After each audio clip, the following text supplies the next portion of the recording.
What's up, gang? It's your scaly host, King Rex here. Our rock heroes, now having been given their quest, travel forth to Capitol Tower where hopefully, through the playing of a single song, they can bring an end to the zombie madness plaguing the city. Shouldn't be too hard, except for the fact they will need to navigate through streets full of ravenous zombified animals that make gross noises. But hey, apart from that, at least it's a clear starry night. Sit back and tuck your tails for part 7 of Nightriders Battle of the Bands.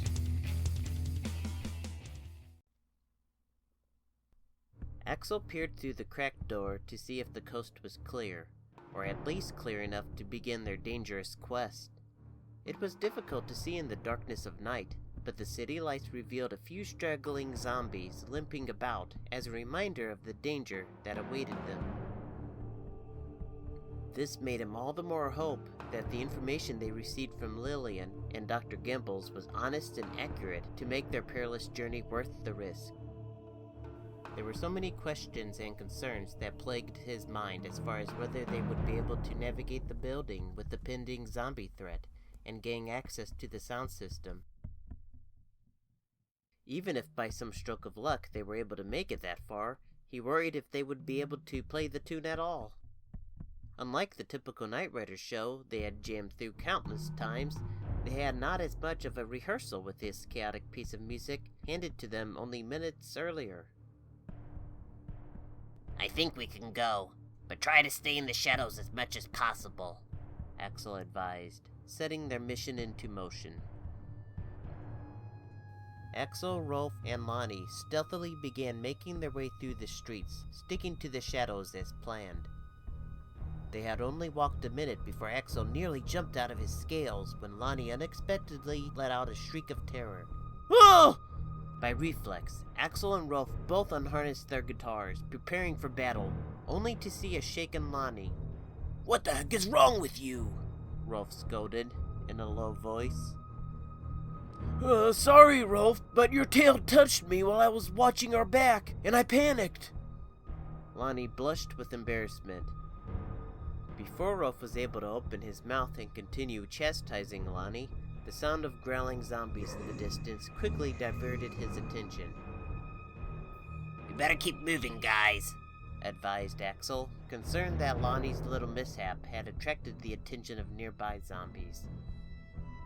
The three once again resumed their journey to Capitol Tower, keeping their minds on the importance of their quest as a way to brave the many threats that now wandered the dark city streets. Gone was the fast-paced atmosphere that once permeated Beach City. The chaos of everyone rushing to their desired destinations, making plans, or heading to their next date had been replaced by a new chaos. Fear, panic, and savagery were now the sounds of Beach City.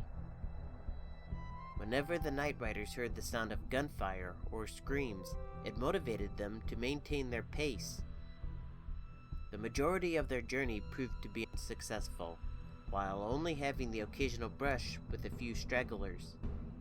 Unfortunately, Axel remained unable to shake the feeling that it was only a matter of time before their luck would run out. After a while, the Nightriders began to feel the toll of the long journey on their sore feet. They were already tired from their previous excursion, making the 5-mile-long journey all the more draining. Despite their efforts to retain their original pace, they could not help but slow down. At this point, they had gained a distant view of Capitol Tower for quite some time, but the tiring effects of their long walk gave the illusion that the closer they moved toward the building, the more it eluded them. I need to stop a moment, Lonnie panted, as he sat on the concrete ground of the dark alley. We need to keep moving, Lon, Axel said sternly. Just a second, please, Lonnie said. Feeling the strain on his own legs, Axel reluctantly conceded to a short break. All right, but we're just stopping for a minute. We're not safe here, and I don't want to press our luck any longer than we have to. As if we're going to be any safer at our destination, Rolf grumbled. Although Axel did not answer, he could not deny his own mixed feelings toward reaching their destination. If there were warlocks waiting for them, what evil sorcery would they have in store for the Nightriders? After all, underneath their heavy metal persona, they really were just musicians.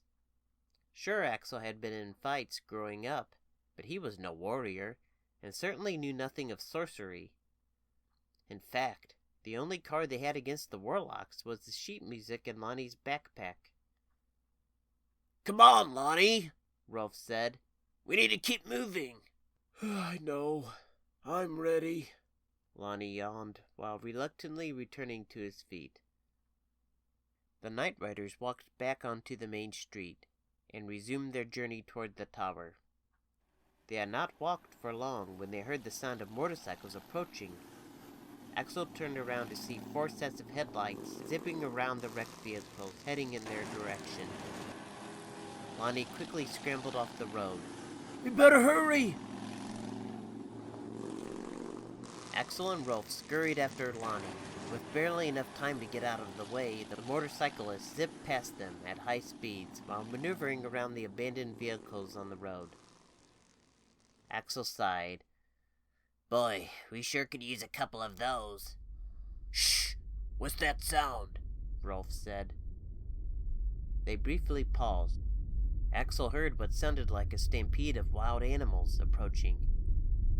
As the noise drew closer, it began to resemble the all-too-familiar zombie growl. Oh boy, Axel shouted. The 3 of them burst into a run. Fortunately, the zombies ran unnaturally fast.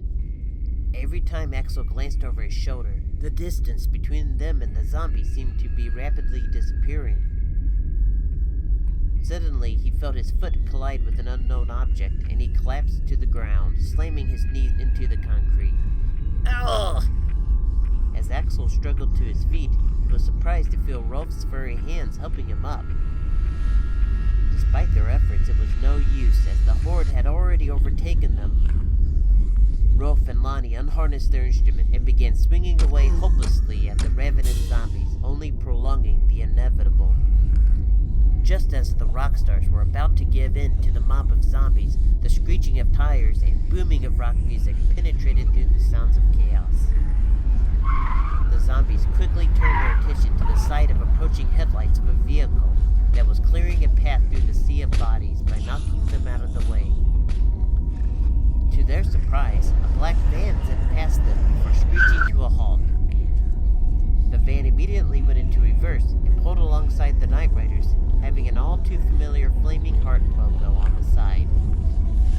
The van door swung open, revealing Lucinda and Melissa Hart. Get in! Melissa shouted, motioning with her hand. The Nightriders did not have to think twice before charging into the vehicle. Once they were all in, Melissa slammed the door shut before any of the zombies could hitch a ride as well. Hearing the chaotic pounding all over the sides of the vehicle, Sabrina wasted no time stepping on the gas. What the heck are you knuckleheads doing in the middle of a zombie horde? Scoffed Sabrina. We were holding our own quite fine, thank you. Rolf snapped. Lonnie snorted. No, we weren't. What were you doing in the streets at a time like this? Lucinda asked from the passenger seat. Axel, Rolf, and Lonnie glanced at one another, wondering whether to inform their rescuers of the secret plan or keep it to themselves. After all, Professor Lillian Grant made it clear that many musicians were not to be trusted. Lonnie crashed our van, so we had to travel on foot, Rolf finally answered. Would you stop blaming the stupid van on me, Rolf? Snapped Lonnie. Although Axel was still debating in his mind whether to inform Flameheart of their unbelievable mission to save the city, he quickly recognized the need to persuade them into driving to Capitol Tower. Lucinda, we're very, grateful that you gals picked us up when you did. But we really need you to drive us over to Capitol Tower. Really? Why is that? Lucinda asked. Well, I can't really say, Axel said awkwardly, scratching his head as he struggled for words. But it's really important. It must be for you to want to stay in this zombie-infested city, Lucinda observed. But you still haven't told me why. It's okay, Axel, Rolf chimed in. If there's any band we can trust, it's Flameheart. Axel shook his head. He felt more confident in trusting Flameheart, knowing the particular nature of Rolf, but he was also partially annoyed that Rolf had left the burden on him to inform them of their ridiculous plan. Axel nervously rubbed the crest on his head. Well, it's like this. The Warlocks of Apostasy turned everybody into zombies by playing booga spells through their music, so Dr. Gimbals and Professor Grant from the Beach City Music Academy entrusted us to play Red Blimp's Stairway to the Heavens backward through a large speaker that had been built by a secret society known as the Sharps to undo the spell and turn all the zombies back into normal people again so we can save civilization as we know it. As Axel stopped to catch his breath, the van became awkwardly silent. The Flameheart members remained surprisingly unresponsive to the tall tale. Without saying a word, Lucinda gave Sabrina a nod, who performed a U-turn, sending them in the direction of Capitol Tower. Axel, Rolf, and Lonnie exchanged glances, astonished by their reaction. So, you believe us? Axel asked, surprised. Sure, Lucinda replied. Nothing surprises me in the music industry anymore. The Flameheart's van made its way into the parking garage for Capitol Tower, breaking through the boom barrier at the vacant toll booth, and eventually parked the van near the crosswalk that led to the entrance of the building. Are you sure you guys got this? Lucinda asked. Axel opened the side door and gazed at the small entrance of the enormous building. Yes, he said. Are you sure? Lucinda repeated with more concern in her voice. Of course we do, Rolf boomed. Hey, thanks for the ride and getting us out of that jam earlier, Axel added with a smile. No problem. Lucinda returned the smile. I'd try to avoid getting into another jam if I were you, 'cause the next time we're not going to be around to rescue you knuckleheads, Sabrina giggled.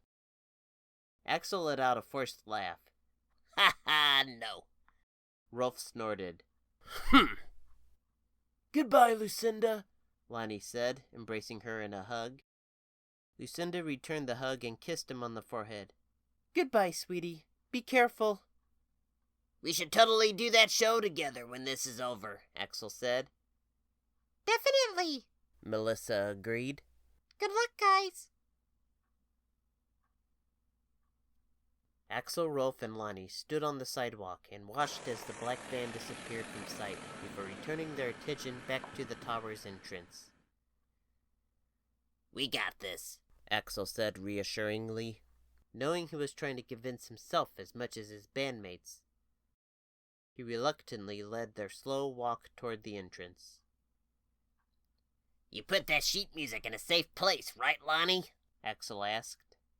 You bet, Lonnie said, patting his backpack reassuringly.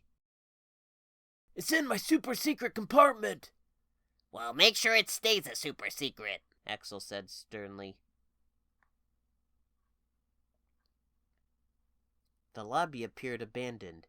Sheets of paper and belongings were strewn across the floor, with some of the furniture tipped over, giving the indication there had been a struggle or a panic.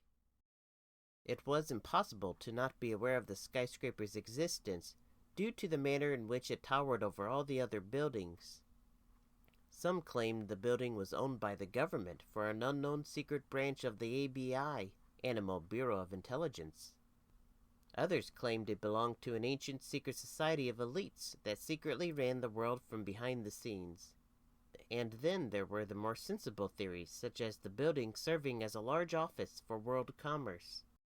Regardless, a large amount of secrecy and lack of accessibility allowed the minds of conspiracy theorists to run wild.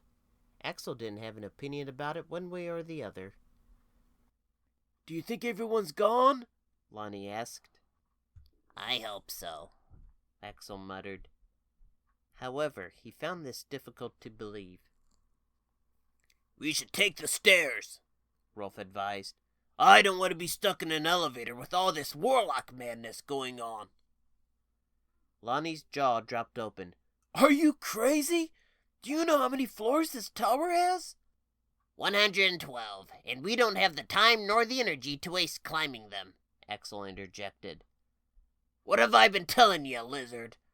Rolf raised his voice in agitation. You're not the one calling the shots here. I'm taking the stairs. And we're taking the elevator, Axel asserted as he pressed the call button. Suddenly, there was a loud snap and roaring of something heavy falling in the elevator shaft, followed by a loud crash. The elevator doors opened and revealed a wrecked elevator car. Axel and Lonnie stared dumbfounded at the remains. So are you coming with me or what? Rolf asked as he spun around and headed toward the stairwell with a spring in his step.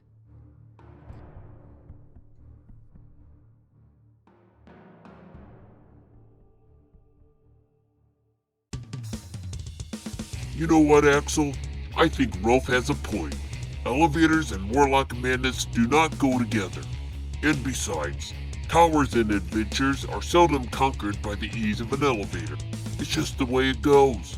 And on that note, thanks for listening. This is King Rex, Master Storyteller, signing out.